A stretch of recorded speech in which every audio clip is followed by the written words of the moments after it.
வாழ்க்கையிலே ஒரு நாளையும் இந்த நாள் மே 18 மறக்கவே இயலாத ஒரு நாள்.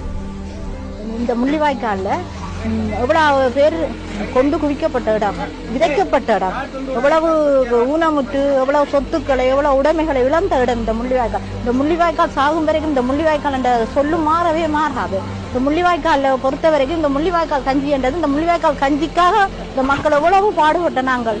உப்பு போட்ட கஞ்சி, அதே மாதிரி இன்றைக்கு இந்த இடத்துல நாங்கள் இந்த கஞ்சியை பரிமாறுகிறோம். இந்த மக்கள் இந்த கஞ்சியை ஒரு அமிர்தம் மாதிரி இதை உட்கொள்கிறார்கள். இந்த கஞ்சி எங்களை உயிரை கையில பிடித்து கொண்டிருந்த கஞ்சி. ஆனால் அது வரைக்கும் எங்களோட உயிருள்ள வரைக்கும் இந்த கஞ்சியை நாங்கள் மறக்க போறதும் இல்லை.